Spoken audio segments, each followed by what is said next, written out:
할렐루야. 점심 식사 맛있게 하셨습니까? 우리 옆에 있는 분들과 그렇게 인사하겠습니다. 우리 5월의 가정의 달답게 하나님의 평안과 복이 넘치는 가정 되시기를 축복합니다. 우리 그렇게 인사하겠습니다. 하나님의 평안과 복이 넘치는 가정 되시기를 축복합니다.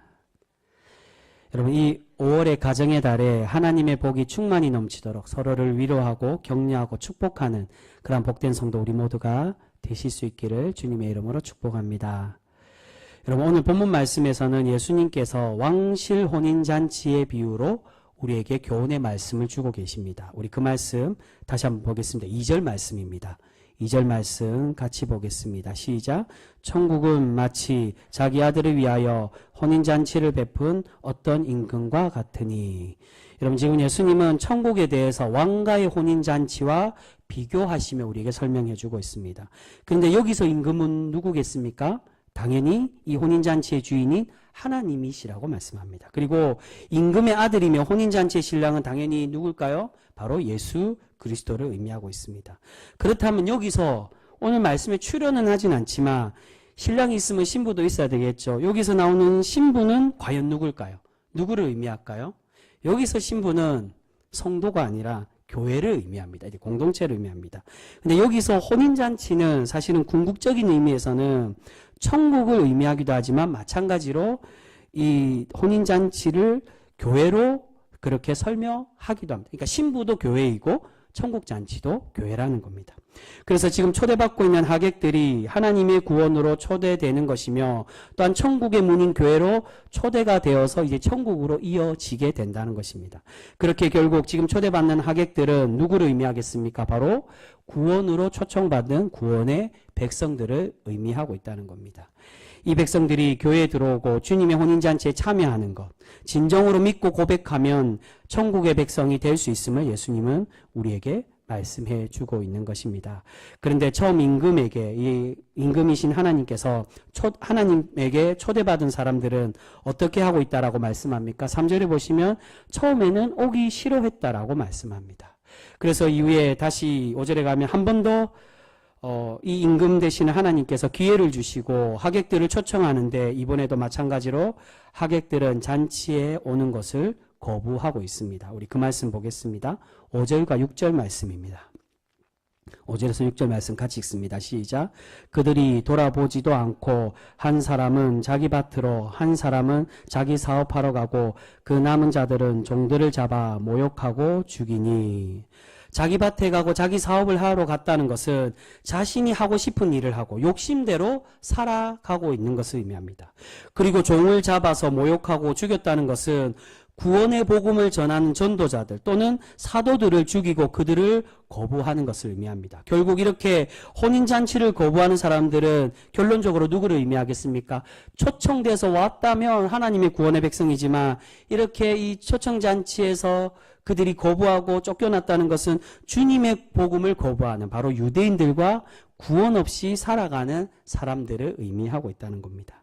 유대인들은 하나님의 선민으로서 처음 하나님의 구원받을 사람으로 선택을 받았습니다.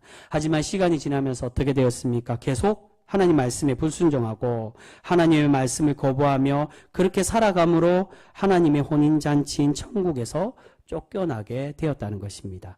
그래서 하나님은 이제 다른 사람들을 이 잔치에 불러서 초청하라고 말씀하고 계십니다. 그 말씀 9절에서 10절 말씀입니다. 9절 10절 같이 읽겠습니다. 시작. 내 거리 길에 가서 사람을 만나는 대로 혼인잔치에 청하여 오라 한데 종들이 길에 나가 악한 자나 선한 자나 만나는 대로 모두 데려오니 혼인잔치에 손님들이 가득한지라. 아멘. 이제는 복음의 전도자인 종들에게 악한 사람이든 선한 사람이든 누구든지 간에 만나는 대로 이 잔치에 초청하라고 말씀하고 있습니다. 결국 이 말씀은 이제 하나님의 구원이 이스라엘이라는 민족의 특별한 대상이 아니라 이방의 사람들과 또한 세상 모든 사람들에게 이 구원의 문이 열려 있음을 우리에게 말씀해 주고 있습니다. 그런데 여기까지만 보면 이제 하나님의 구원이 만인에게 열려 있고 교회로 들어오는 모든 사람에게 그런 구원의 은혜를 주시는 것으로 우리가 생각할 수가 있습니다. 근데 여러분, 이어서 나오는 말씀에서는 예수님께서 또 다른 비유로 우리에게 이 구원받기 위해서 중요한 조건이 있음을, 그 조건을 제시하시며 말씀하고 있습니다. 우리 그 말씀 보겠습니다. 11절에서 13절까지 말씀. 11, 12, 13. 우리 이 말씀 같이 보겠습니다. 시작. 임금이 손님들을 보러 들어올세 거기서 예복을 입지 않은 한 사람을 보고 이르되 친구여 어찌하여 예복을 입지 않고 여기 들어왔느냐 하니 그가 아무 말도 못하거늘 임금이 사원들에게 말하되 그 손발을 묶어 바깥 어두운 데에 내던지라 거기서 슬피 울며 이를 갈게 되리라 하니라. 아멘. 이렇게 어렵게 손님들을 초청하여 잔치를 가득 메우고 채웠는데 혼인잔치의 주인이신 임금이 손님들을 보러 나왔습니다. 그런데 어떤 한 사람이 어떻게 되었다는 겁니까? 예복을 입지 않는 사람이 있었다는 겁니다. 여러분, 당시에는 혼인잔치에 참석하는 사람들은 일반적인 혼인이든 아니면 왕가의 고급스러운 혼인이든 다 예복을 갖추는 것이 당연하다는 겁니다. 기본적인 예의로 되어 있습니다. 그런데 이렇게 초청을 받았는데 예복을 입지 않았다고 쫓겨난다는 것은 결국 무엇을 의미합니까? 여러분, 이 예복이 우리에게 무엇을 말씀하는 것일까요? 바로 하나님의 거룩함으로 옷을 입으라는 것입니다.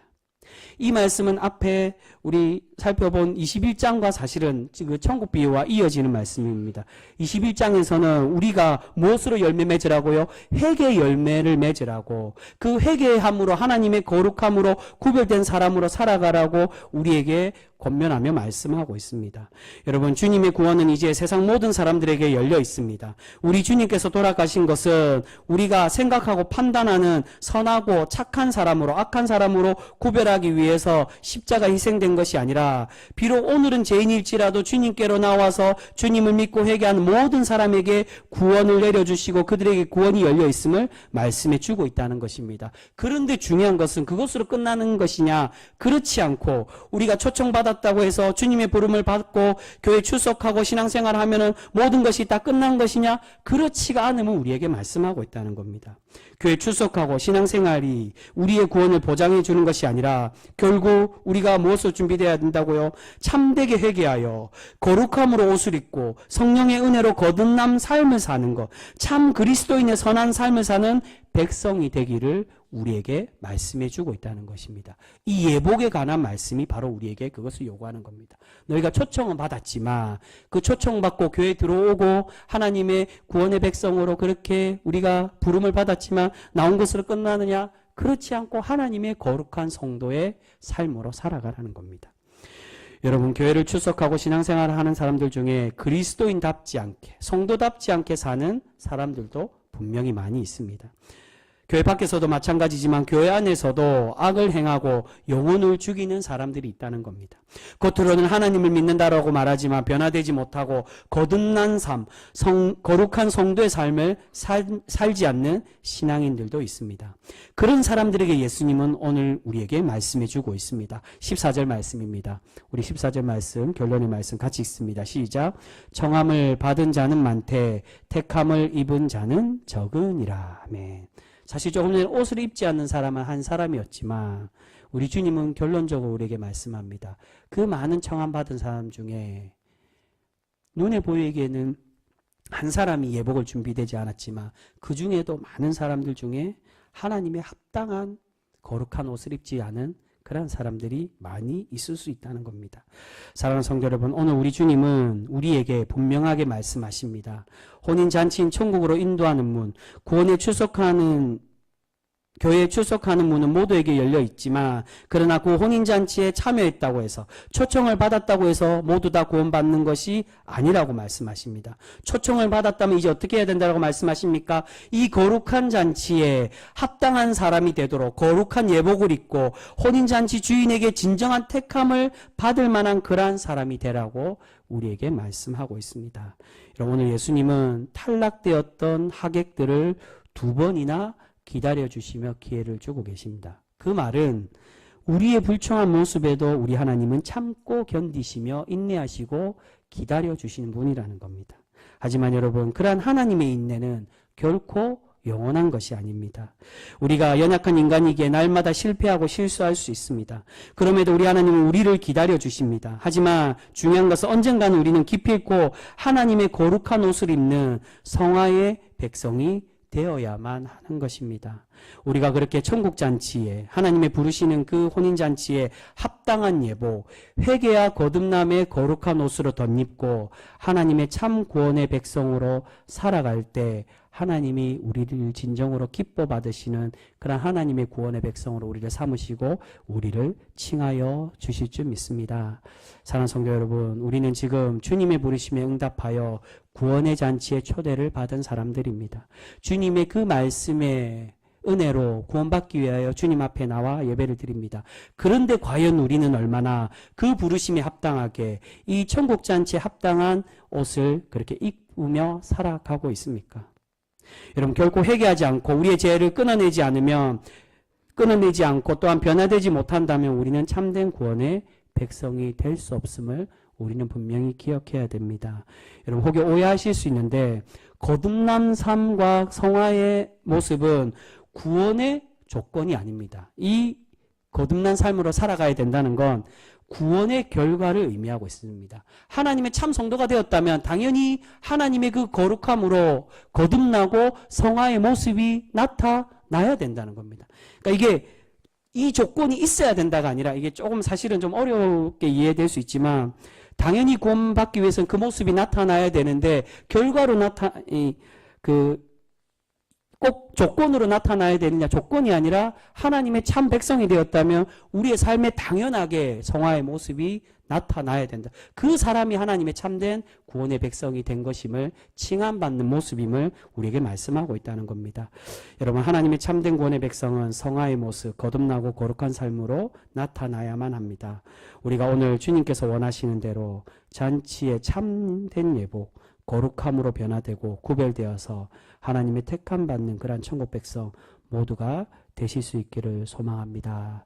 여러분, 우리는 과연 하나님의 그 예복을 입고 그렇게 주님의 부름에 합당히 택함 받는 그러한 성도로 살아가고 계십니까? 우리가 주님의 구원의 잔치, 주님의 이 잔치는 결론적으로는 천국을 말하지만 그 과정에서는 하나님의 그 천국문으로 인도하는 교회를 의미한다라고 말씀드렸습니다. 하나님의 그 천국으로 가는 교회의 그 관문인 우리가 주님의 전에 나와서 주님의 교회로 나와 함께 예배드리며 하나님을 만나고 있습니다. 근데 주님은 이 천국 잔치에서 우리가 즐기는 것으로 끝나는 게 아니라 하나님의 합당한 그러한 천국에 초청받는 백성으로 그렇게 옷으로 준비되고 우리의 중심으로 준비되어 그렇게 살아가는 백성이 되기를 우리에게 원하고 계시는 줄 믿습니다. 여러분, 우리가 이제는 택함받고 부름받은 것으로만 끝나지 않고 하나님이 진정으로 우리에게 원하시고 기뻐 받으시는 그러한 참 거룩함으로 날마다 옷을 입고 변화되고 성숙되고 거듭나는 삶으로 살아가 하나님의 구원에 합당히 칭함받는 그러한 복된 성도 우리 모두가 되실 수 있기를 주님의 이름으로 축복합니다. 기도하겠습니다.